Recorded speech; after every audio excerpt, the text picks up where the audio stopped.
Hello? Rescue hooks to rescue, Mayday! Get ahead, West. Fast Mayday, what's your location? Get the panel out of here, hurry up! We need radio silence, baby. Water in that 2.5-inch line. 48 inch water in a 2.5-inch line. To the rope, to the rope, to the rope. 35 in the rear, 35 in the rear. Welcome to the Emergency Traffic Podcast. Hello, and welcome to the Emergency Traffic Podcast, where we talk about firefighter and paramedic line of duty deaths to learn from these tragic events and potentially prevent them from happening in the future. I'm your host, Paul, and today I'm joined by my co-hosts, Doug and Denis. Hey, Doug and Denis, what's happening today? How are you? I'm good. Doug? Oh yeah, I'm good. Trying to stay warm. The winter finally arrived, as you know. Not like Denis, who said it's +7 there today. That's a little warmer Yeah. than here by a lot. And raining sideways. And raining sideways. Yeah, we're blowing snow all over the place here, shoveling snow, and yeah. Finally, the winter Yeah. tires that we all put on in November are useful. That's right. I'll be mailing my sympathies to you. Yeah, Thanks. Great. we Thanks don't a lot. need them. Nova Scotia guys. I Your know a heat joke pumps. about where to find sympathy in the You dictionary. can but just never mind. keep that sympathy in mind come election time. Mhm. Yeah. No kidding. What's new? The Oilers are winning again Oilers, last yeah, night. Oilers are on another second 8-game winning streak of the year. Last night was ugly, but they won. And yeah, just busy. Went swimming with the kids this morning, and then had to zip home, put them to bed for a nap, and then come do this and work last night and walked home from work in the -30 temperature. So it's been a good day. What's an Oiler? They didn't change the name of that team. Someone said they got the best players in the league. They should be on top. They do have the best, well, not all of the best player, the best player for sure, but yeah, we'll see. They dug themselves a pretty big hole at the beginning of the year, so we'll see if they can climb out of it. They're doing okay for now, but you never know when it starts to tip the other way again. So are you guys watching the World Juniors, or did you guys get interested in that? Did you watch that, Doug? I didn't. No, I have a hard time getting into it when all the other teams' best players are there and Canada's best players all play in the NHL. It's hard Yeah. and then when it's in like Sweden and the games are who knows when, and it's hard for me to get amped up for them. They did pretty well for a scratch team. Yeah, I mean, it's tough to be in the World Juniors when you're in Team Canada because it's almost like if you don't win gold, you didn't do good enough. And they certainly didn't win gold this year. So I did watch some of the new women's professional league that they started, which I watched a couple games, which I guess it's good for them. They have that. Isn't Yeah, the that's same pretty. hockey as the NHL, but it's good that they can. They used to have 2 pro leagues, so it's good now they have one. They can focus all their attention in one place. Yeah, it's more like Olympic hockey, isn't it? Really?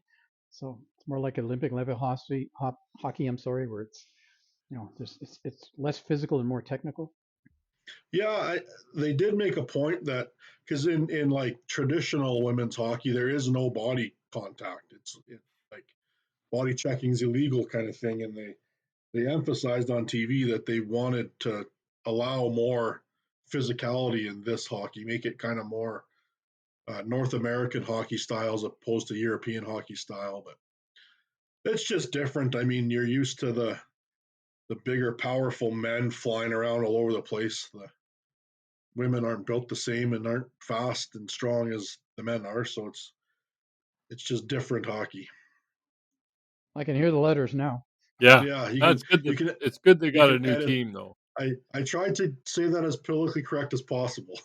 Okay, I think it was good. Yeah. It's all right. We need the attention anyway. What did Truman or somebody say? Yeah. Any advertising is good advertising. Just Yeah. make sure you spell There's my no name such right. thing as yeah. Yeah. Yeah, and you guys, I've been reading this Grenfell Tower book. One of the podcasters I was listening to talked about Scary. it. Show Me the Bodies, it's called, or Count the Bodies or something. And wow, it is unbelievable. And the lead up, all the stuff that happened before it was all code and regulation Or stuff didn't happen, but might be more that accurate. didn't happen. Yeah, and due to cutting inspection and red tape and stuff, and the fire brigade issues because they were really buried in the shelter in place, stay in your flat protocol. Even though they had protocols for evacuations, but nobody ever used it, didn't know how it would work. So anyway, it's an interesting read. So I'm going to repeat myself: situational awareness and pre-planning. Hmm. Honest to God. Yeah, for sure. We keep seeing the same things. Yep. Over and over, and this time it killed a bunch of civilians. Hmm. This incident we're going to talk about today again is the same kind of thing. Is like, how did this happen? It's only from 2009 in a major metropolitan department.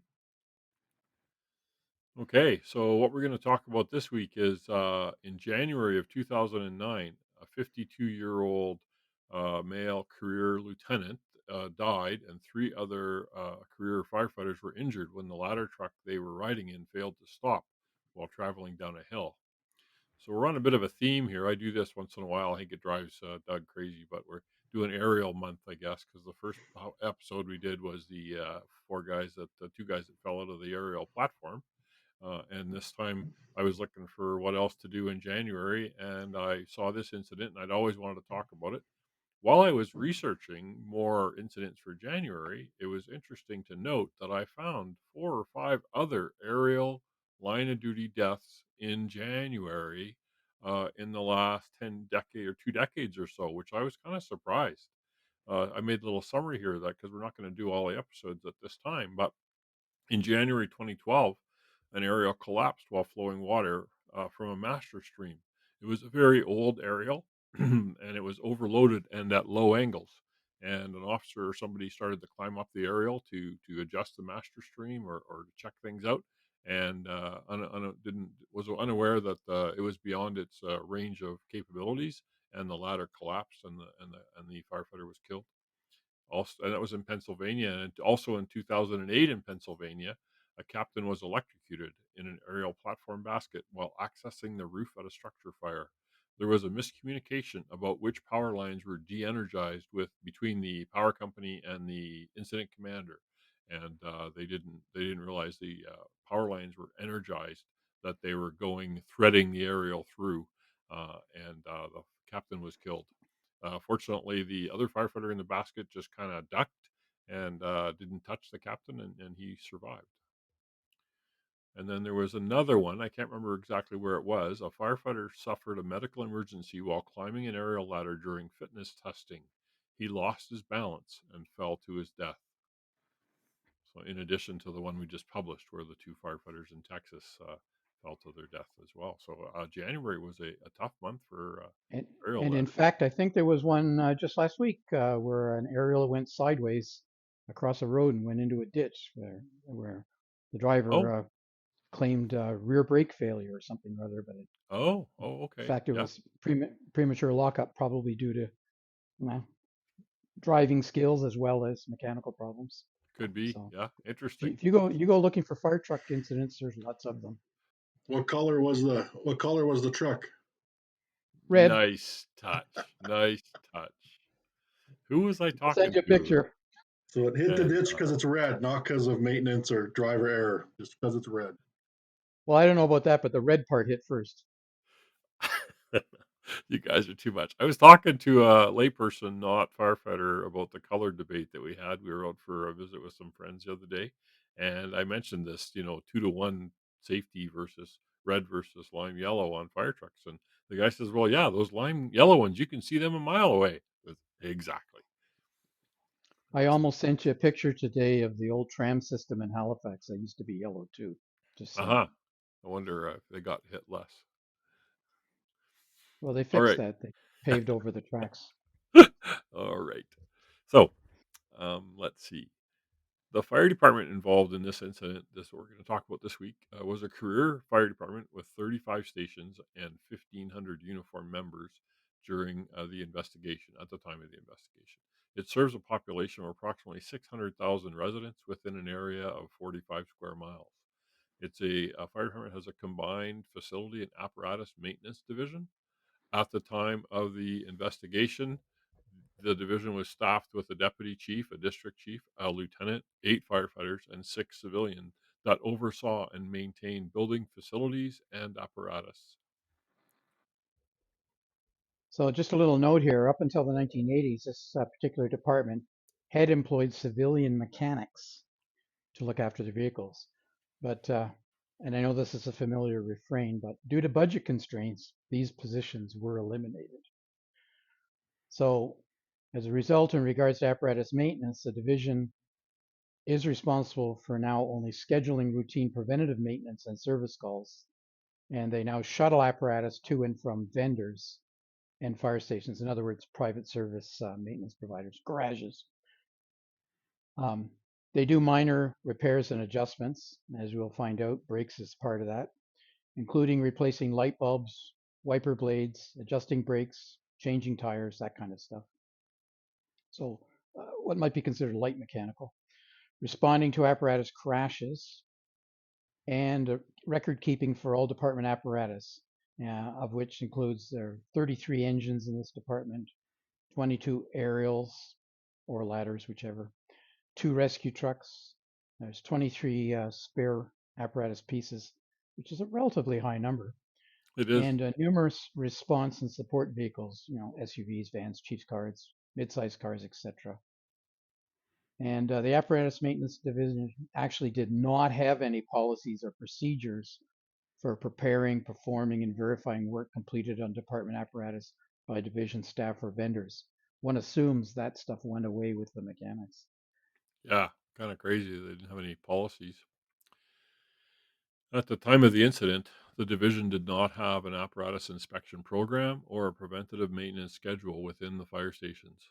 The division relied on driver operators and or station officers to notify them of apparatus concerns or problems. Although not routinely used, a form was available which allowed the station officers to notify the maintenance division of any apparatus needing to be serviced and document the problems. However, no guidance had been provided to field firefighters or officers to make a determination on what was considered to be a potential problem. When an apparatus was received at the maintenance division, they would attempt to diagnose the problem before sending it out to an approved list of vendors. An apparatus would be taken out of service, or taken to one of several vendors, depending on how quickly repairs or services could be completed. Once repairs were completed, members of the division would validate the exterior work performed, but there was no procedure to monitor or verify mechanical or engine repair work prior to placing the apparatus back in service. Because they weren't qualified; they were firefighters without any special training. The maintenance division relied on handwritten notes and informal logs for apparatus record keeping. They currently have an electronic software that can help manage the apparatus, daily logs, maintenance records, work requests, etc. But because of staffing constraints, it is utilized in a limited fashion, and the full potential of the software has not yet been realized. What's that one? Lakeland and a lot of departments use PS Tracks is a software that works on iPads and stuff for tracking apparatus and equipment checks and all that kind of thing. It's quite works quite well. There must have been some other kind of internal system, and to do maintenance requests and so forth. So there must have been some level of, and I think actually we get into that later. Yeah, maybe a little bit, and basically up to the officer to say, hey, this truck isn't stopping well, or is leaking something, or whatever, and send an email or a piece of paper. Because one of the issues always is how do you communicate that there's a problem with a truck from shift to shift? Yes. And in this case, so American departments are probably only the 3 shifts, but Hmm. still, and a lot of stuff, is kind of marginal. I don't know, is that a problem? Isn't it a problem? Is it still in service? Isn't it in service? And how do you communicate that? So Yeah, we're going to talk about that later too, because NFPA 1911 does talk specifically about what defines a truck out of service, or you can fix it later, and those kind of things. So the fire department provides emergency vehicle driver training to fire recruits when they're in recruit school, but had not established a refresher driver training program. They use the Volunteer Firemen's Insurance Services (VFIS) program on driver training. This course includes 8 hours of classroom instruction covering topics such as human and legal aspects, standard operating procedures, guidelines, SOPs, SOGs, vehicle operations and safety, and vehicle inspection and maintenance. The second 8-hour session provides for driver training within a pre-designed obstacle course according to the NFPA 1002 standard fire apparatus driver operator professional qualifications. The judgment, skill, emergency vehicle knowledge through scenarios such as parking, driving around objects, driving in diminished clearances, the alley dock and lane change, and all those things that we've all done and taught several times. The chauffeur in this case had successfully completed both the written and driver competency tests required by this course in May of 2007. Once the course is successfully completed, the VFIS program suggests a minimum of 10 supervised hours to be spent over the road driving for each of the apparatus driver will operate. This training should be documented by the fire department but does not need to be verified by VFIS.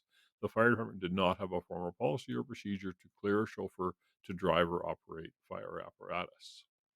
Once a firefighter graduates from the recruit school, the chauffeur had graduated from uh, the department's drill school in July of 2007 and began operating fire apparatus in November on non-emergency responses. In September 2008, the chauffeur was released to operate the ladder truck on a full-time basis. When did this incident occur? That's quick, isn't it? It's quick to me. Yeah, I think this was 2009, 9, yeah, January 29. January About 2009. Yeah. Yeah, So it's 3 months later. yeah. So you didn't have Yeah, a that lot of does that driving does seem, experience. especially for like a very metro department, that seems very quick to me to be driving And the a truck and a and a ladder ladder truck. truck at that. Yeah. Truck, yeah. Yeah, that's a lot of truck. It's for sure. Usually a couple of years or something before you get to drive. I mean, you become nozzleman, senior firefighter, and then chauffeur, and so on. So I don't remember if we discussed in here whether this chauffeur's position, they've called him a couple times a chauffeur, whether that was actually a recognized level, if you will. So if you're the chauffeur, or whether this was a rotated position where you're assigned that day to be chauffeur. The next day you might be the nozzleman. I'm not sure. Good Well, question. Not I sure. would assume if he's driving the truck after like 8 months on the job that it's a rotated position. I think the next paragraph contradicts that. Prior to the fatal incident, the chauffeur had driven the ladder truck involved in this incident for approximately 10 duty shifts. The chauffeur routinely worked 24-hour shifts, but the actual driving hours could not be determined by NIOSH investigators. The chauffeur had prior experience driving fire apparatus while in the military, but he had no prior documented vehicle incidents. Staff within the facility and apparatus maintenance division had not received departmental training or vehicle apparatus maintenance certification, i.e., the National Institute for Automotive Service Excellence (ASE) or NFPA 1071, which is the standard for emergency vehicle technicians. Which even I've taken a few of those, like I've got my level 1 and 2 with those guys just for pump testing and stuff like that. So they didn't have any training to define what would take something out of service, etc. Since the incident, the fire department has hired a fleet manager, a fleet safety officer, and certified mechanics, all civilians, to oversee the fire department's apparatus fleet. Too little, too late. What does Brunacini say about before and after incidents? I'm not sure the quote. He says if you think the cost of preventing Oh yeah. something is expensive, hmm there's a even bigger cost when things go wrong. Yeah, I'm yeah. I just remember him saying, if you think paraphrasing. training's expensive, try having a line of duty death. Yeah, Yeah, no kidding. For the municipality, and cost is a real thing. Like chiefs have to deal with that, but I mean, we yeah. have to invest in the training Got to make and choices. the systems to prevent accidents. The incident involved a ladder truck with two firefighters, a lieutenant, and a chauffeur. The apparatus involved in this incident was a 1995 110-foot rear-mounted aerial ladder truck with a diesel engine, automatic transmission, and anti-lock air brake systems. Based on the ladder specifications from the city, for that year. The engine was a turbocharged 2-cycle diesel. Yay, good old Screamin' Jimmy. Automatic 4-speed transmission was specified with an integral output retarder using hydrodynamic braking system capable of being activated through a normal application of the rear brake valve, utilizing a step apply system to activate it, and a foot control valve supplied to provide modulated application of the retarder system. So basically, when you started stepping on the brakes, the retarder would usually go in first and start retarding and providing slowing, and then the brakes would kick in as well. It also had, which is common with retarders, an enable switch on the dash to enable the retarder system with separate indicator lights that would indicate activation of the retarder and retarder overheating, which is a common problem with retarders if you're in a real heavy run. Um, and you want to be able to disable it if it's slippy and those kind of conditions or it malfunctions. The ladder truck's gross vehicle front axle vehicle rating was 18,700 pounds, and the rear axle rating was 30,200 pounds on a single rear axle, with a total gross vehicle weight of 48,950 pounds. That was the rating.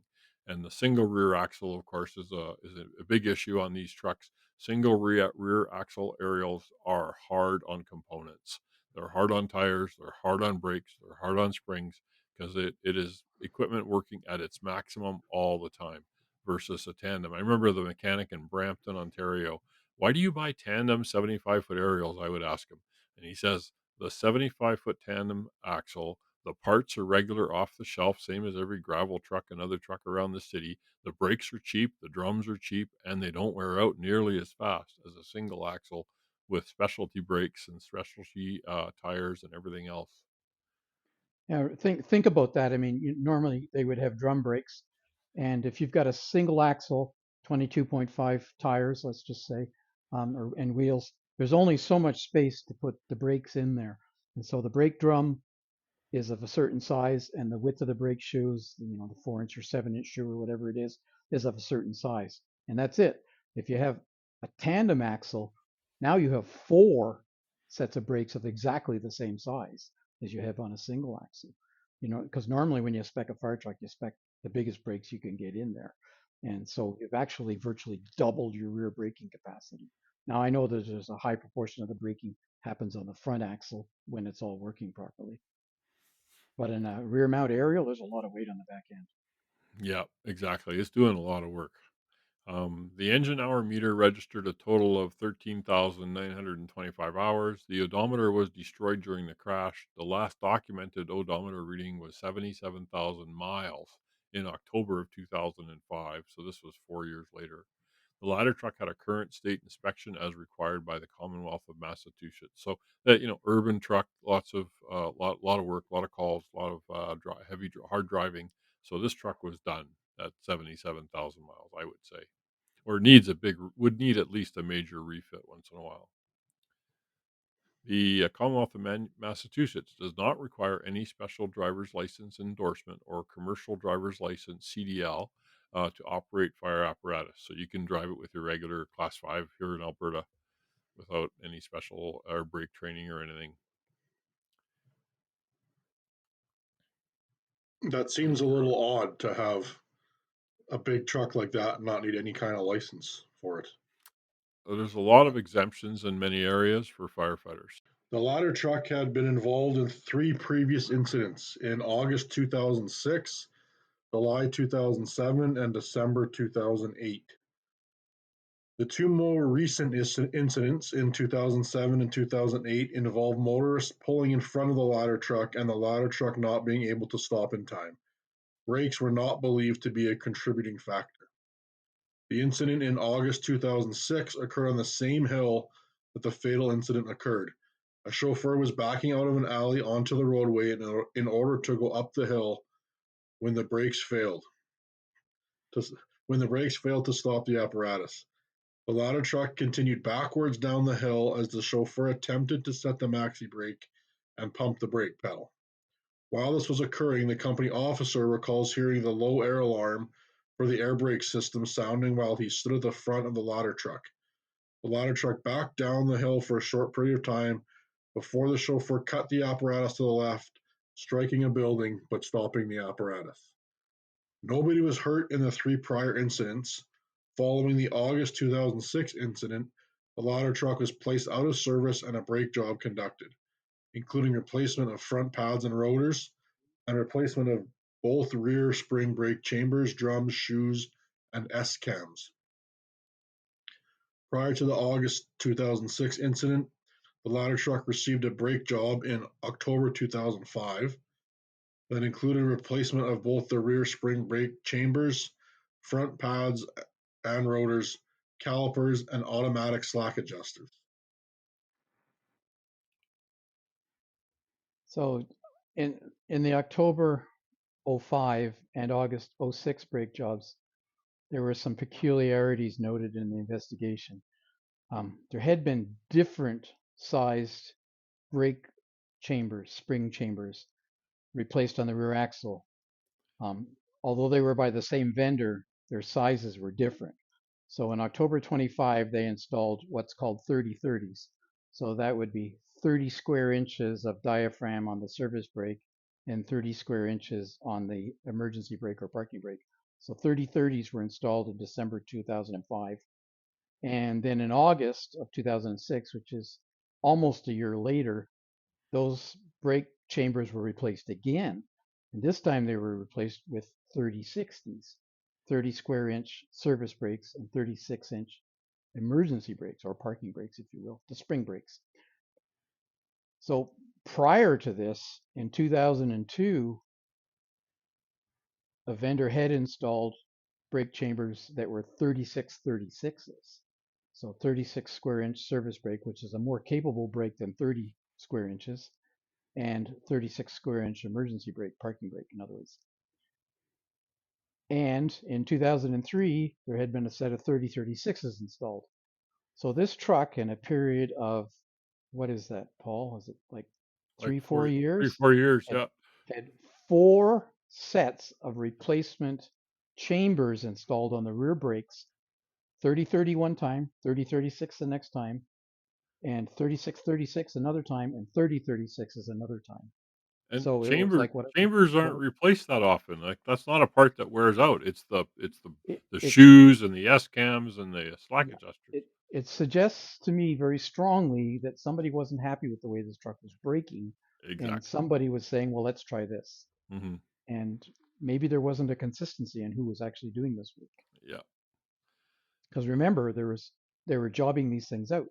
Yeah. So, Exactly. and they had various people who were doing work. So, was this all done by the same people? It's questionable. That's one of the things you lose when you don't have a maintenance shop. Yeah. The That's a big thing. manufacturer on this truck actually had stated that they wanted 30/30 or 36/36 rear brake chambers on this size of apparatus because 30-inch chambers do not provide adequate braking force to stop the vehicle. Within 3 months of the October 2005 brake job, the brakes needed to be adjusted. So this thing was going through brakes like poop through a goose, we would say. Yeah, as we already noted, it's a big challenge on these trucks. Yeah, and it's so important that we get and no people hate buying OEM parts, but it really is critical. London, Ontario had a ladder, a platform, and they jumped a curb with it. They jumped over a median going to a call, and they ripped the front axle off the truck.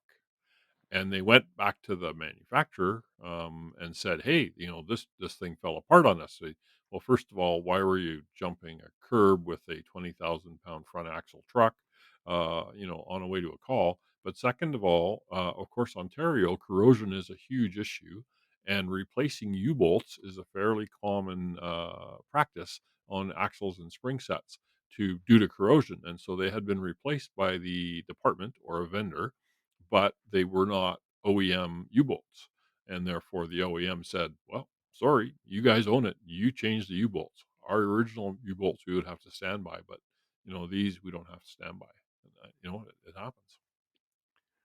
Yeah, well, you're always trying to save money, of course, when you're doing maintenance, but you have to be wise enough to know where you can save your money and where Yep. you shouldn't. And get documentation. If you're going to do something, get the manufacturer to document and say, yep, that's Right, good. Here's the letter. right. So clearly, most brakes in modern trucks are equipped with what is called automatic slack adjusters.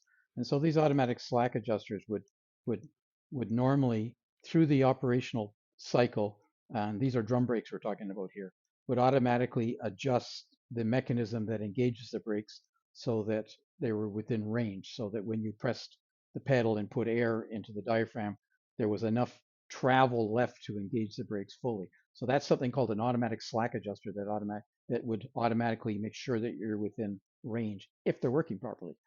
And there is a note that was made during the investigation was that the automatic slack adjusters should not be manually adjusted after the initial installation adjustment. So if they're going out of adjustment, there's something else wrong. By manually adjusting an automatic slack adjuster to correct an out of adjustment brake, you will not fix any underlying problems. In other words, the problems that are causing the brakes to go out of adjustment. For instance, you can have things like a defective slack adjuster. So instead of adjusting it, you might want to consider that the slack adjuster is not working properly. The installation may not be correct. Something is slipping or moving, for instance.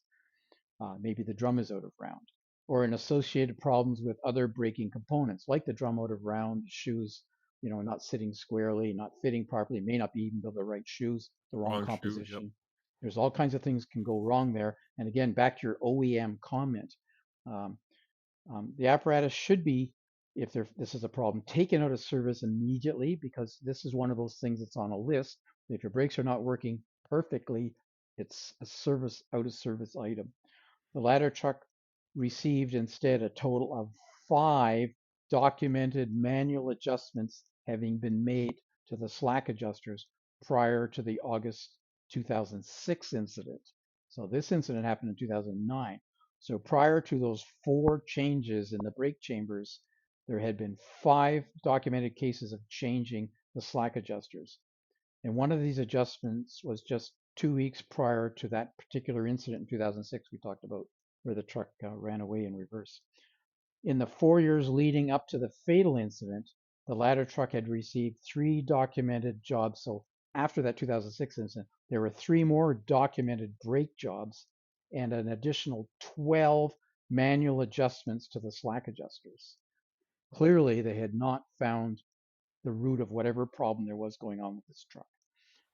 The 5 documented adjustments prior to the August 26th incident are included in that 12 that we mentioned. So 5 prior and another 7 after. The documented manual adjustments were conducted by the fire department apparatus maintenance personnel, which they didn't actually have. So these were the firefighters doing this adjustment that belonged to the maintenance department. So non-certified maintenance. Yeah, my experience with automatic slack adjusters, actually, usually they end up with the brakes being too tight because every time the truck backs into the station, the slack adjusters try to adjust. And so they're always keeping the adjustment really snug. And so oftentimes fire trucks Yeah. tend to be hard on brakes because they're always really tight. Yeah. Now drum brakes we're talking about here. Drum brakes, So, yeah. and a lot of this is driver error also, because one of the things they mentioned earlier was about hearing the low error alarm. Hmm. Now, one of the things that you do when you're doing your brake check before you leave the station or doing your daily check is you pump the pedal to lower the brake pressure down to about 80 pounds or whenever when that compressor will kick in, right? So you get an alarm, the compressor kicks in, and you're supposed to be doing that. So you would think that the driver would understand very well that pressing the pedal a few times depletes your air reservoirs. And I've seen lots of guys, particularly guys that don't have a lot of experience, if I will use that term, in driving. They're maneuvering the truck, and all you can hear is shoo, shoo, shoo. They're pushing the brake repeatedly after, and the truck's jerking forwards. And every time they do that, there's a whole bunch of air leaves the system. And if you do that in reverse, you're activating the slack adjusters every single time. Yeah. So that can be an additional problem. You're backing into the station, not in a nice, smooth fashion with confidence. You're jerking your way in, and you can cause issues that way too. So we don't know in this case any of that, but I'm just saying that these are things that I've seen over the years that can be problems, and it all relates back to the big T, training. Yeah, and that I just want to make a comment that single axle aerials are, um, they are typically they're designed to the edge of the envelope, the edge of the knife. They're actually as much weight as we can put on the two axles and the two brake systems and those tires and stuff. And so people buy these because yeah, they're maneuverable, they're less expensive, they're really nice to drive, and you don't get tire scrub, which you get on a tandem with a short wheelbase and stuff. But they are hard on components, and that's something to keep in mind. And we're seeing a lot more of the big 100-foot single axle aerials being sold lately, and these departments typically don't know what they're getting into for more maintenance and more problems and less surface area to brake. They're And they're just not as not as stable capable. either. They're not as capable. I remember actually when I was selling fire apparatus, the single axle aerials typically are imported into Canada under a special provision of the vehicle code for an over 25,000 pound axle because it's a 31 or 32,000 pound axle, and it's actually considered an off-road axle. And I was part of one company. They had to provide documentation to Transport Canada that they'd done all the on-road brake tests for that design to make sure it was approved that it would meet the on-road certification program, even though it was technically an off-road axle. You've also got lateral stability issues with single axle extremely heavy trucks. Sure, It's sure. it's like driving a big tanker, I mean, Hmm. the thing's going to want to lean. There's no doubt Yep, about that. And yep, if you got to do a hard brake application in a corner at speed, you've got a big problem. yeah. It's going to be an interesting ride. The weather at the time wasn't really a factor. It was 25 Fahrenheit, -3 Celsius, and sunny. According to the chauffeur and witnesses interviewed, the road conditions were dry and free of snow or ice. Paved city street was 26 feet or 7.9 meters wide, with cars parked on the left side of the road when descending the hill. The street had a posted speed limit of 25 miles per hour. And it had a 13% downward grade. And there's a photo, so I'll include the photo. The police department crash investigator estimated the ladder truck had accelerated to an approximate speed of 57 miles per hour when entering the intersection before it crashed into the building, which is really, yeah, they were moving. On January 9th, 2009, a 52-year-old male career lieutenant, the victim, died and three male career firefighters were injured when the ladder truck they were riding in failed to stop while traveling down a hill. The ladder truck and crew had responded to approximately 5 calls prior to the fatal incident. Nothing out of the ordinary was noted, especially in apparatus braking capability. Just prior to the incident, the ladder truck responded on a medical assist call with the city's Emergency Medical Services Department. The ladder truck responded from quarters at 14:05 hours, traveled approximately 1.4 miles, and they responded through 6 intersections and made 2 left-hand turns before ascending the hill where the incident occurred. At the top of the hill, the chauffeur turned right into a medical facility's parking lot, which was the location of their medical call, drove straight to the front entrance. The ladder truck came to a complete stop, allowing the victim and the 2 other firefighters to exit the ladder truck and enter the facility. The chauffeur then drove forward and turned right around an island to position the ladder truck toward the exit of the parking lot. The chauffeur stated he had to reposition the ladder truck due to the wide turn needed in order to get the ladder truck around the island. Once the ladder truck was straightened up and facing the exit, the chauffeur placed the push button gear system into neutral and set the parking brake. The chauffeur does recall hearing a release of air when he engaged the ladder truck's spring actuated parking brake. The Should have been a chauffeur tiller, briefed. right, Doug? Oh, Hey, yeah, should should have been be. a They should tiller, and all, everything should be a tiller. Yeah. we could have got around the island easier. Wouldn't have had to reposition. 100%. Yeah. Would have been a scary ride down the hill for the tillerman, though.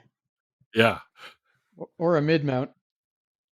that wouldn't Well, help then make it the then corner. That then wouldn't the help with ass the end when I corner at take all. out the That'd be build. worse.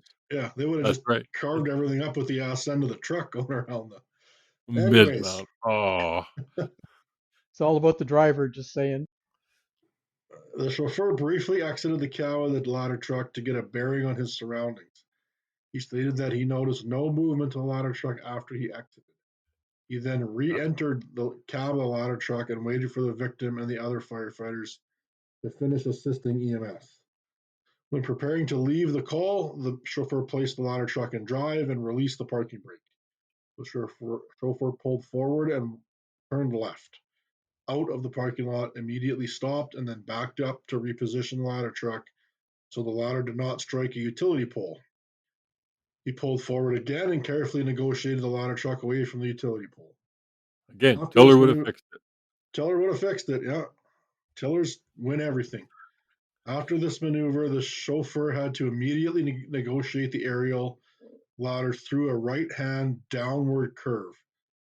Once the ladder truck was straight and descending the hill, the chauffeur applied pressure with his foot to the brake pedal and had no response. The brake pedal went to the floor without resistance. He quickly began pressing the brake pedal in an attempt to get the brakes to actuate, as he advised the victim he had no resistance or pressure when applying his foot on the brake pedal. The chauffeur continued to press the brake pedal repeatedly and then attempted to place the truck in neutral and engage the parking brake several times. According to interviews reviewed by NIOSH investigators, it does not appear that the chauffeur attempted to place the ladder truck in a lower gear to see if the engine retarder would assist in slowing the ladder truck down. The apparatus also had a push button transmission retarder switch located within the cab with an on off light. The push button switch was activated in the activated position during the inspection of the ladder truck. Following the incident, the ladder truck continued to accelerate down the hill with no apparent response from the parking brake.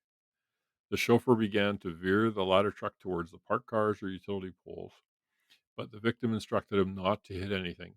The chauffeur does not believe that he heard an audible or saw a visual alarm indicating that something was wrong with the air brake system. It just, all of this suggests to me that the chauffeur had no understanding of how air brakes work.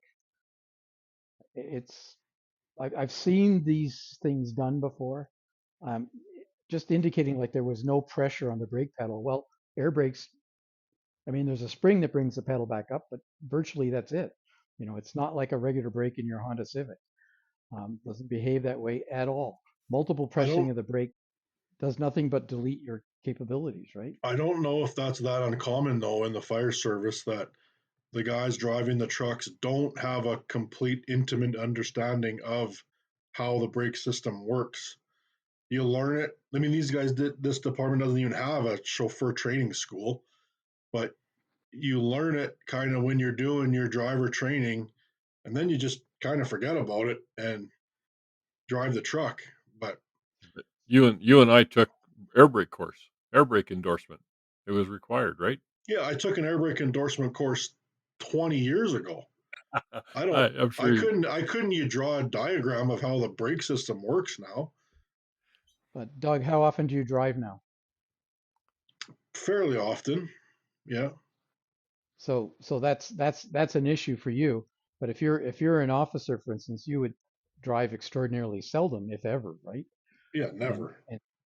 and and honestly, I really think that that's an underlying problem in this incident is part of the problems.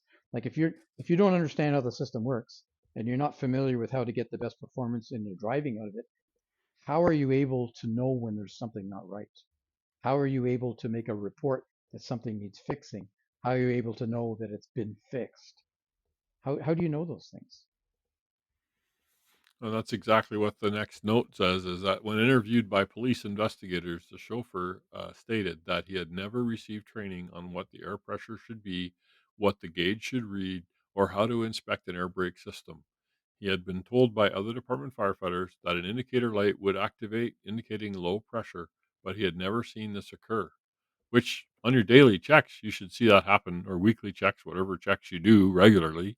Well, they're not You doing DI. usually bleed down the brake system to Yeah, make the alarm go off and the yeah. compressor turn on. So you're not doing DIs. You're supposed to be Yeah. under looking at the stroke on the chambers. You're supposed to be doing all that every morning. With the emergency lights on and electronic siren sounding, the chauffeur was able to negotiate the ladder truck through a busy intersection before he struck into two parked cars, went through an 8-foot tall, three-course brick wall, and came to rest within a multi story residential building. We'll put some photos on our social media feeds. The victim died minutes following the impact, and the chauffeur had to be extricated by arriving fire department personnel. So there's a note here about that the officer who was the victim in this, who died, the chauffeur, and one of the other two firefighters in the truck, actually all three firefighters in the truck were not wearing their seatbelts when the incident occurred. The other firefighter in the back buckled his seatbelt as they were hurtling down the road, crossed the intersection, were about to collide with two cars. Obviously, he thought that it's a good idea to put your seatbelt on, so he snapped it in place mere seconds before the collision with the wall and the building. So it would appear that this department also did not have a seatbelt policy either. Massachusetts exempts operators and passengers of fire vehicles from having to wear a seatbelt. NFPA 1500 certainly recommends it, and the vehicle definitely would have been provided with seatbelts. So it was their choice not to wear them. And departmental policy clearly did not enforce if it had any requirements. So that's might have saved. A similar incident occurred in Oak Bay on Vancouver Island near Victoria, and a driver of a engine had a medical emergency and lost control of the vehicle. And the careening down the road, the officer undid his seatbelt and had to reach across the engine cover to engage the park brake. And they did end up running into through a fence and into a home or something, but I don't think anybody was critically injured. Although, of course, having to undo your seatbelt to engage the park brake was a problem.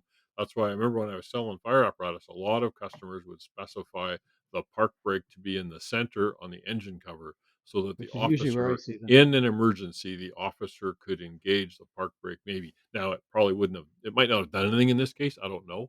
Although the park brake would go on automatically if there was no air pressure, but maybe the brakes were ineffective because of all these problems they've had. But anyway, yeah. So it's just the Oak Bay one happened about 4 years ago, I think 5 years ago. That one, the same kind of thing. Well, just a comment on emergency brakes. I mean, normally you've got at least four wheels and sometimes six wheels that are braking, and the front wheels do a large proportion of that braking because of the weight shift. And your parking brakes, of course, emergency brakes are only activating on the On the back. rear. Yep. So, they're not going to be 100%, but they No, might slow no, you down. they're more of a drag anchor than anything. Yeah, If they, they're better if than they, freewheeling. Yeah. yeah. The final report from the police department, their expert motor vehicle autopsy investigator report, was released in December of 2009. So almost a year later, the district attorney concluded that no criminal charges were warranted. In March of 2009, the request of the department's fire commissioner, an independent assessment was performed by a third-party firm on the fire department's apparatus maintenance program and practices. The assessment included conclusions such as the fire department did not have a fleet manager or an apparatus maintenance technicians, lacked an effective vehicle inspection program, lacked procedures for communicating apparatus deficiencies in the field, no defined preventative maintenance program, failure to adequately process work orders, inadequate driver training, and inability to effectively manage vendor performed services. NIOSH contracted with an expert consultant to inspect the ladder truck and evaluate the fire department's maintenance program on February of 2009 as part of the NIOSH investigation for a summarized description of the apparatus inspection and findings. The NIOSH consultant concluded that the left rear brake had not worked for some time and that the front brakes and right rear brake were not working to maximum efficiency. However, because these problems with the braking systems existed prior to the incident, the consultant concluded that additional problems also contributed to this incident. Note, this is yours, sorry. So problems prior to the incident, of which I've already told you about four or six of them, included inefficiently working braking components. That was part of the obvious problems, at least in hindsight. And there was a neglected or incorrect apparatus maintenance. The consultant that had been engaged after the fact identified several possible causes of the brake failure. The first cause possible: inoperable or improperly working auxiliary braking or transmission retarder. So auxiliary braking would be a jake brake on the engine, for instance, or a transmission retarder, which is part of the transmission, or sometimes both of those things would be present on trucks. Yep. So they were either inoperable or improperly working. Now we know from this investigation that it did have a retarder, but it had to be engaged. There was a switch on the dash, and we don't know. For instance, there's Some officers I've been with, and they've said, I don't want you to use the Jake. I don't want you to use the retarder. Leave that alone.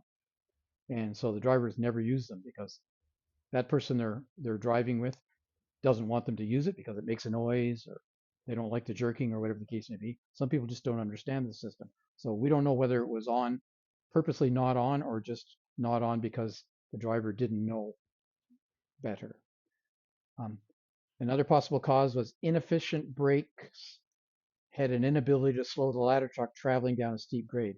We know that at the time, this truck was equipped with 30 square inch brakes when the spec for the manufacturer was 36s. So you know it was undersized. We also know that the left rear brake wasn't working at all. And or a failure of the brake system to supply enough air to the brake chambers due to freezing of moisture in a valve. It was below zero this day, but only just. Maybe oil in the tank, so it was, locked, the air wasn't getting through. Or there was an inefficient air dryer working. I'll also tell you something else that I'm in the process of specing trucks right now.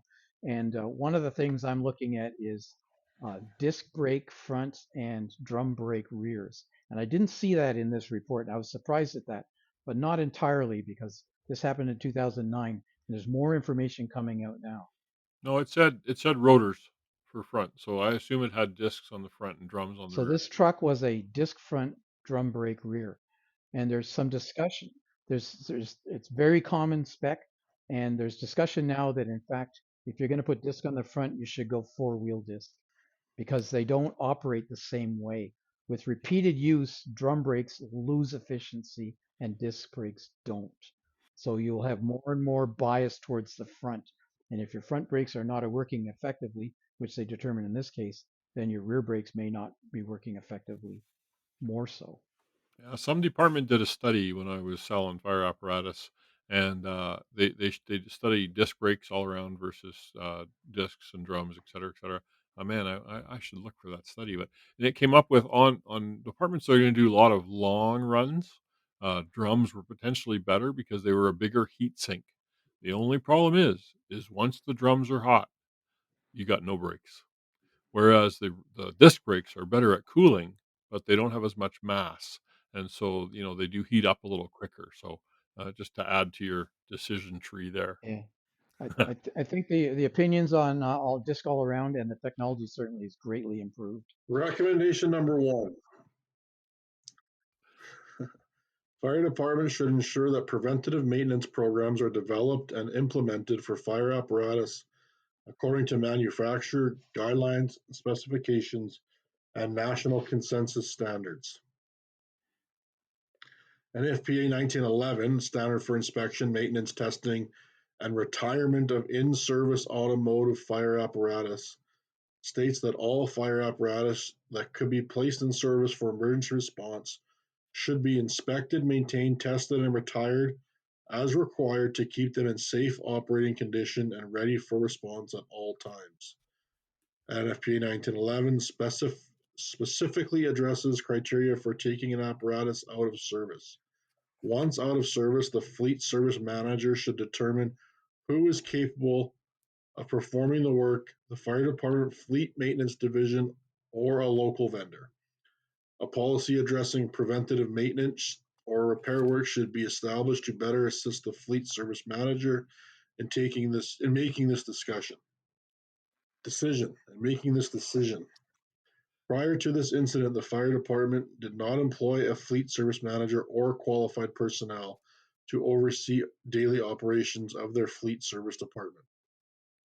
See, Doug? Look at that. Pulled it off the bookshelf while you were talking. I know you're 1911. distracting me from my reading. Sorry. But yeah, I mean, it's the Bible for fleet maintenance, and you can take free training from EVT to get your certifications, and you can get fleet manager certifications too there, which is what I did because I was a deputy chief managing a fleet. So after I took my level 1 and 2, which is basic operation testing and pump testing and documentation and stuff like that, I took the fleet manager course, and it gave me all kinds of good information about exactly the things that happened here. So, the Emergency Vehicle Technician Certification Commission, that they do tests twice a year all around North America. You just learn on your own, reading standards and stuff like that. And they have study groups, et cetera, et cetera. And then you go in and write the test for a nominal fee to become certified. And it's also a great thing for your resume as well. But it gives you that knowledge if you're an officer in a department and you want to beef up the maintenance. It's a good way to get some knowledge about doing that. Recommendation number two, it's about sort of the same thing. Ensure that preventative maintenance on fire apparatus is performed and overseen by qualified personnel who meet the certification requirements outlined in NFPA 1071, the standard for emergency vehicle technician professional qualifications. Uh, when I was a deputy chief, I would insist, and I caught some vendors. I insisted that vendors coming in to do pump testing or work on my apparatus, that I wanted copies of their certifications of the person working on the truck. I actually had a vendor one time that sent out they did our pump testing every year, tested all 20 pumpers or 14 pumpers, whatever I had. And they sent this guy out and he started asking really odd questions during the pump test. And I'm going, "You're EVT certified, right?" Well, I'm learning. I'm under the apprenticeship of another guy. Well, the other guy wasn't there. And I phoned the EVT commission and said, "Is this okay? Can you have a guy working under somebody who's not at the same place at the same time?" Absolutely not. The technician needs to be there. So, and I would insist that the people working on our apparatus were qualified, because it was my butt in the ringer if something happened later and the guys I had working on trucks weren't certified to do what they were doing. Even pump testing, which is, fairly basic. Let's see. It establishes the minimum job performance requirements for a person qualified as an EVT who's engaged in the inspection, diagnosis, maintenance, repair, and testing of an emergency response vehicle. Prior to this incident, as we know, the department maintenance fleet was staffed with civilians and firefighters with no maintenance certifications or fleet maintenance trainings. As I said, it's a minimal cost to pick Joe, John, Peter, and Sue and put them through some of the EVT courses, um, or fleet maintenance training. The ladder truck received numerous documented brake adjustments without ever determining the underlying problem, or as Denis, the engineer, would say, the root cause. What is the root cause of all these problems? I will say, probably to a point, it's maximize design. If you would, what's the correct term for a design that's at its limits in Well, functionality? you certainly didn't have any safety factor there. Right, little safety factor. Yeah. So recommendation number three that came out of the investigation: fire departments should develop and utilize policies and procedures that monitor preventative maintenance. So preventative maintenance is maintenance you do before there's a failure because you know that there's wear, and other automotive services performed by vendors. So you should have policies and procedures that monitor preventative maintenance and other automotive services provided by vendors. In other words, by outside garages, even by your own shops if you have them. Developing policies and procedures on preventative maintenance can assist a fleet department in performing scheduled maintenance on how they outsource work to be performed and how they monitor maintenance that has been conducted and inspecting completed maintenance. Just getting an invoice is no representation that the work was done properly. It just is not enough.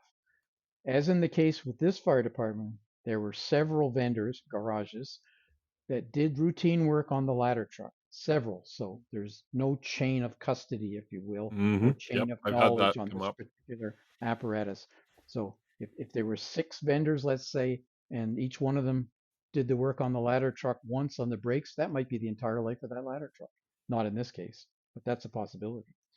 Prior to this incident, the smaller size brake chambers were placed on the apparatus during one brake job that may or may not have had an effect on the braking ability of the ladder truck.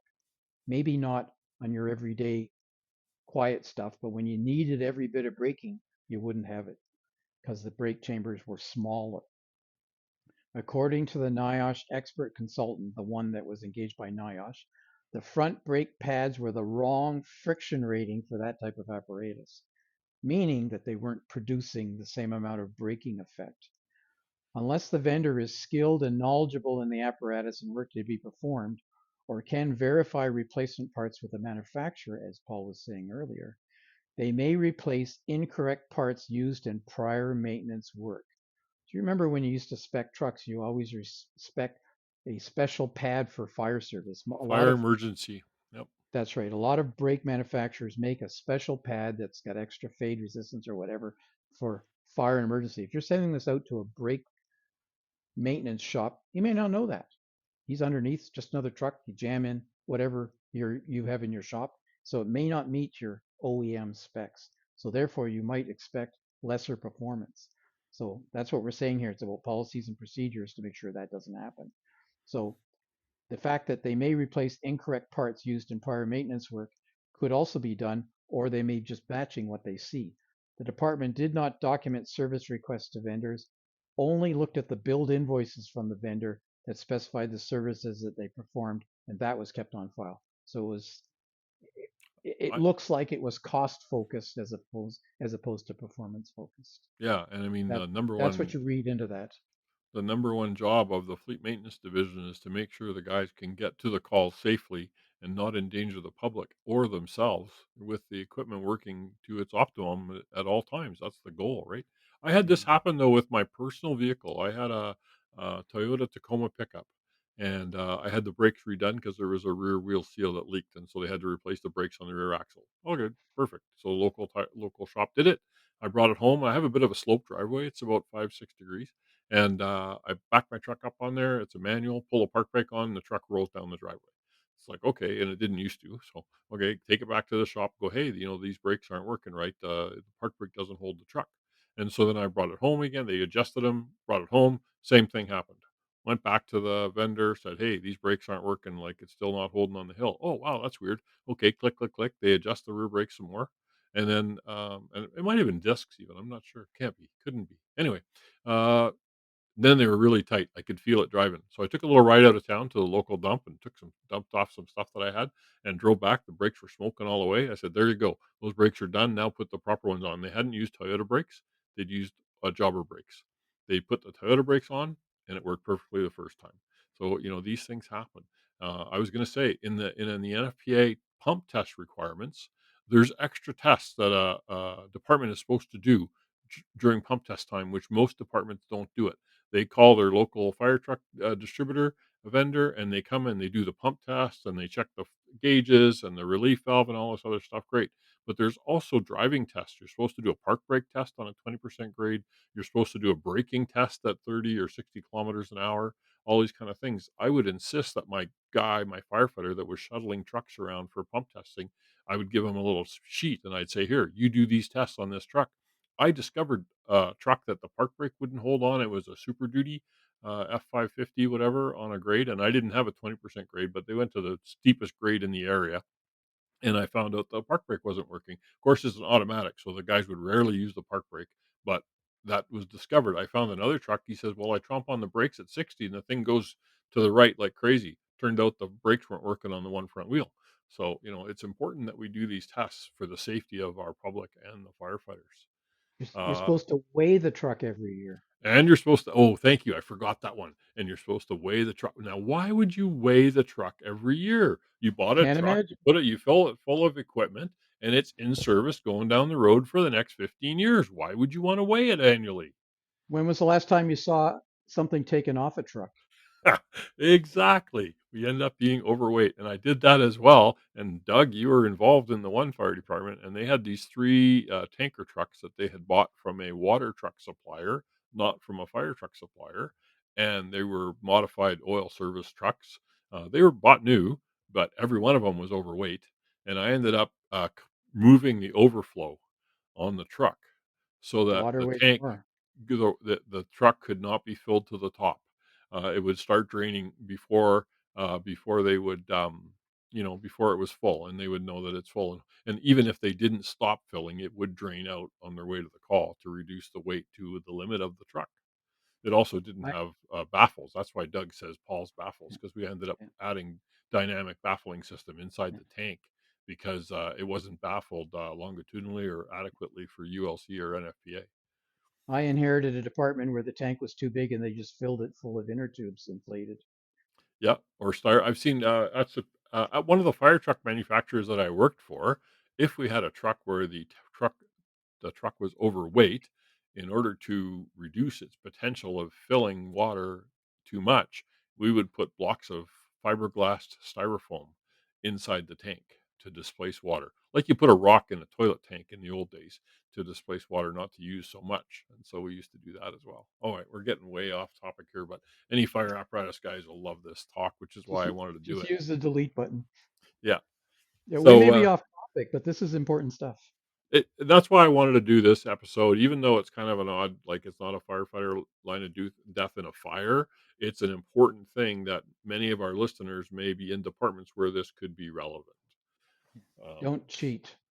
don't cheat. Fire departments should work with local and state, federal authorities having jurisdiction in adopting air brake endorsement for non-commercial driver's licenses that would require individuals operating air brake equipped apparatus to verify their knowledge and skill proficiency, air brake system, pressure gauges, alarm, pre-trip inspections prior to operating the apparatus. Here in Alberta, you have to have an air brake endorsement to operate a fire truck. I'm not sure about going to an emergency. You might be able to get away with it going to an emergency because it's exempt from provisions of the vehicle code. But coming back, you definitely have to have an air brake endorsement. And you also have to do pre trips in Alberta. Of course, on a fire department, you can do weekly or every shift pre trips instead of before you go. You can do it, they do it, call it a post trip. And I know we used to have the fire hall. Doug and I were in. You were allowed to wash your car in the fire station. On an off day or whatever, you can take your car in on a Sunday afternoon and wash your car. And some of the bureaucrats, they didn't like that. Oh, the firefighters are getting perks. They shouldn't be using city water and the fire station to wash their cars in and stuff like that. From a fire officer perspective, we said it's great because it puts somebody in the hall in case there's a call, and it just promotes. You're giving the guys something that they can do. It doesn't really cost a lot of money, and it's a nice little perk. One of our captains was in the fire hall washing a truck, and he noticed a tire on the rear axle of our county truck bulging a little more than normal, and sure enough, it was missed on the post trip. The inside rear dual was flat. If that truck had gone on a call out of town on the highway at speed with only one inflated rear tire, it could have been a disaster. The opportunity of that fellow being in the station and happened to notice this while he's polishing his car was invaluable. Pre-trips. Fire apparatus drivers' air brake endorsement, similar to proficiency required with a commercial driver's license, would help ensure drivers tasked with operating the fire apparatus equipped with air brake system would have knowledge and skills to do it safely. We've talked about this. This next comment you and I talked about, Denis, is Canada recognized the importance of being air brake proficient when issuing licenses. And since 2001, we've seen a decrease in brake-related incidents after Transport Canada required air brake endorsements for all drivers wanting to operate any air brake equipped vehicles. But I'm not sure about that because it's provincial jurisdiction and it's different everywhere. I know in Saskatchewan, fire trucks aren't even a registered vehicle. They don't have a plate. Anybody can drive it. But certainly Ontario clamped down on this really hard in the early 2010s. Um, this might be a chance to introduce something also that that's you can do self-education on brakes and how they operate. And I found something that's a really good resource, and it's one of the best explanations of how air brakes work that I've ever seen. And try Googling it. It's called Meritor, Meritor, who are a manufacturer of axles and brakes.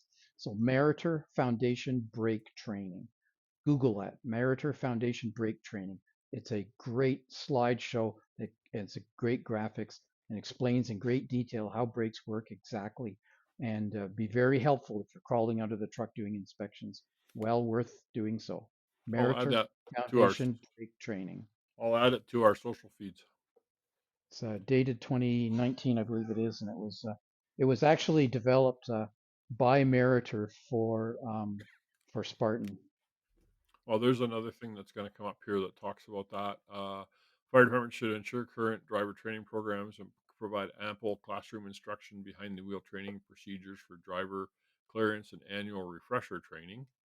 And I stepped away from my microphone there for a second. Sorry.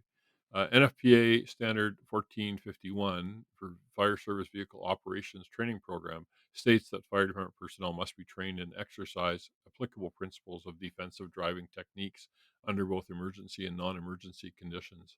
The fire department did use training from VFIS, but had not instituted any annual driver refresher program and no formal program to clear a driver to be driving the apparatus. No formal program for that. Behind the wheel driving hours may or not have been recorded and placed in a file. Station officers would make a determination when a driver could operate the apparatus without being shadowed by a released driver operator.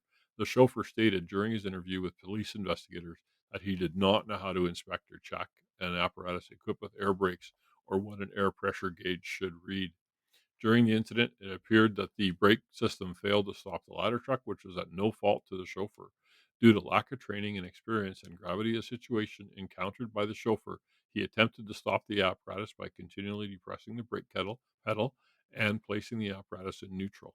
Proper training would have provided the chauffeur with an understanding that depressing the brake pedal repeatedly does not allow air in the system to replenish, and that placing the apparatus in neutral instead of a lower gear does not allow engine braking or compression braking to occur. But even with this requisite knowledge, NIOSH investigators do not believe that the chauffeur would have been able to stop this ladder truck in this incident. Yeah. So actually, really, he did the wrong thing, A unfortunately. little bit, yeah. Putting the truck in neutral was a bad idea. Yeah, go for one. Down arrow. Recommendation number 6, fire department should develop and implement fire apparatus inspection procedures and check sheets for their fleet. Provide a systematic approach for communicating and receiving inspection sheets from the field, and institute a system to file and track fleet records. Example, inspection sheets, work orders, repairs, apparatus specifications, and maintenance. Any comments on that one? No, you need a system. Doesn't matter what it Yeah. is, but have a system so that you can make sure stuff gets done. We need a paper trail. The lawyers always want the paper trail. Yeah, repeated problems like this should definitely be. This should have been a red flag all over the place. Like, watch out for whatever truck that is. It's bad. It doesn't break well. And if your documentation is not a loop, in other words, somebody discovers the problem, passes it off to somebody to arrange to get the maintenance, gets the maintenance done, checks the maintenance is done properly, that should loop all the way back to the requester to say this has been done and it's been done properly. If your documentation does not make that circle, there's a problem. The next recommendation is fire department should ensure that their policies and procedures are developed to induce the force of seatbelts. That's kind of a no-brainer, I think. Although, admittedly, it is always hard when you're responding to a fire truck to wear your seatbelt. Especially if you're going to an emergency call and you're going to put your BA on and all that kind of stuff, and you're still getting your gear. Absolutely, this was not. They were leaving a EMS call to go back to the station or wherever they needed to go next. Although So I can tell you in today's trucks, those buzzers are loud and annoying and make you put your seatbelt on. yeah, it's good. And you've never stepped into a truck, Doug, and seen the seatbelt buckled on the seat and left that way, right?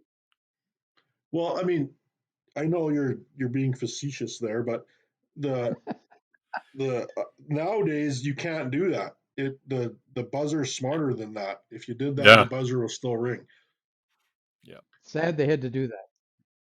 Well, I mean, that's the way firemen are, right? You put yeah. something there, and they're gonna cut the wire. So then you do something so they can't cut the wire, and then they're gonna put tape over the speaker, so you hide the speaker, and then they're gonna buckle up the thing before they sit down and leave it there. So you got it like that's the way firemen are. Yeah, no, and the department did not have a policy, so they were, they were doing what everybody else was doing, right? There Nothing. was one, what, Kansas City or something. They drove into a bridge abutment, and the captain went through the windshield. Seatbelt would have saved his life. The truck was relatively intact, but he ended up going through the windshield. Vehicle crashes are the second leading cause of line of duty deaths. The fire department involved in this incident did not have an SOP, like we said. Massachusetts exempts operators and passengers from fire vehicles having to wear a seatbelt, which is kind of crazy to me that they're like, oh yeah, don't worry about it, go ahead. But I guess when you're 20 years ago, you didn't even have a seat, you had a tailboard to ride on. A seatbelt's a huge step up. Longer than that, Doug, but that's okay. Longer than that, yeah. Yeah. But one firefighter did have his seatbelt on, at least for the last few seconds of the ride. So he certainly recognized at the last moment that a seatbelt might save his life. So he did snap it on. Which Um, is good. But it's a hard one, a hard nut to crack, but we need to keep at it and keep bugging each yeah. other, and hey, we all do it from time to time. But it's peer pressure, man. If the lieutenant gets in, sits down in the seat, puts his buckle on, and then he says, "Driver, we ain't moving until all you guys are buckled up," Yeah, exactly. and sets the standard, everybody will do it, and it gets kicked down the road because those guys in the back seat, they'll be officers someday, and they'll have been taught properly. Yeah, exactly. And the battalion chief or the chief, they all And need if, to do it. and if you don't have enough influence to get your crew to buckle up in the back, why are you an officer? Yeah, agreed. What if you're the guy driving the truck and the captain, it's a 6-person truck and you're going to a fire out of town that's a working structure fire, and a captain gets in the truck as the 7th person of the truck, then what do you do? Paul, what do you Well, do there? You're you muted, Edit it. Doug. Yeah, you edit it out of the podcast. That's what you do. That's right. That's what exactly you right. do is when you get back to the station, Doug, and you serve him his spaghetti dinner, he gets the spaghetti without the sauce because there was no SOP saying to put the sauce on it. That's what you do. And Oh dear. it would have been your first fire to pump at, and he goes, oh, when we get there, I'll run the pump, and then you're left with all to do because you don't have a crew or your truck or anything. But no doubt we've moved on from that. That's right. I'm smarter than that now. It just took me longer. Fire departments should develop policies and procedures to assist. This is important. Policies and procedures to assist with determining specifications for new apparatus and replacement cycles of existing fire apparatus. This truck was 13 years old and had almost 14,000 registered engine hours. The last documented mileage on the ladder truck, more than 3 years before the incident, was 78,000 miles or 125,000 kilometers, all hard urban kilometers. Couple the age of the ladder truck and its mileage and engine hours with the deficiencies in the department's maintenance of the ladder truck, the apparatus perhaps should have been taken out of service and replaced before this happened. And so that, 13 years, it's not, I know you like to go for at least 15 or frontline and 5 reserve, but still, this truck was done. And it was a, Busy urban departments are taking their pumpers out of service 8 years, 10 years, and yeah, ladders don't generally run as many runs. But I mean, my ladders used to run about 1/3 the number of runs of my engines, but that's not the case in all departments. A lot of people are running ladders to medicals. Clearly, this department was, and so like that's a lot of wear and tear, man. Yeah, I did a big study for one of my departments as the fleet manager and deputy fire chief that showed the optimum was to replace at like 7 to 10 years old to replace. You get a little more resale value out of it, and the inflationary costs haven't impacted as much, and so it's actually cheaper in the long run to replace early. And if you're not doing deep level preventative maintenance and deep level fixing and proper, essentially you're running on the manufacturer's original warranty. That's what you're doing. You're running on the manufacturer's original install of everything. And if you think it's going to last that long originally without really been looked at, probably not. Yeah, I was a big proponent that, or still am, is if you're going to keep your trucks beyond 10 years, you need to do a major refurb at about 10 to 12 years. Upgrade the lights, upgrade the signage, upgrade all the major components, the systems and stuff like that, because they're tired. Add, get another, extend the life by half again. But if you're in a tight financial situation, that's the way to do it. It is worth noting, it's not noted in this report, but I know the department and the city involved in this for a long time. The mayor of that city hated the fire department, and they were really stretched to the limits with their budget. So I know that you like, yes, as a fire chief, you have to take the money given to you and decide the best places for it. But it was of you look. There's lots of videos on YouTube from this department from back in the day, and their trucks all looked tired and old, and there wasn't any like I know one show followed them around. They got in the truck for the call, and the thing didn't start, and it just like the mayor had wanted nothing to do with the fire department, so it put them in a tough spot before the tones even dropped. They're not the only department like that, Doug. They may have improved, but there are others out there that are still in sad condition. So recommendation 9, fire departments and fleet maintenance divisions should understand that the manual adjustment of automatic slack adjusters. Fire departments and fleet maintenance divisions should understand that the manual adjustment of automatic slack adjusters, which is a mechanical component of the brake system that adjusts the brakes as necessary, may contribute to unexpected brake failure. So if you're interfering with how this system is working automatically, then you may be causing a failure. An automatic slack adjuster is a mechanical component, as I'd mentioned earlier, that adjusts the brakes as necessary. So brakes run within very fine tolerances. If it's too tight, they'll overheat. If it's too loose, they just don't put as much force as necessary. So that's why they're there. That's why people are getting away from manual adjustment towards automatic slack adjusters, because you need them. Manual adjustment is a problem. And in order to compensate for wear in the brake shoes, if you've got a drum system or pads for a disc system, you need automatic slack adjusters that are working properly. And if they're out of adjustment, it signifies that there is actually a larger braking system problem, something else. It's more than just an adjustment.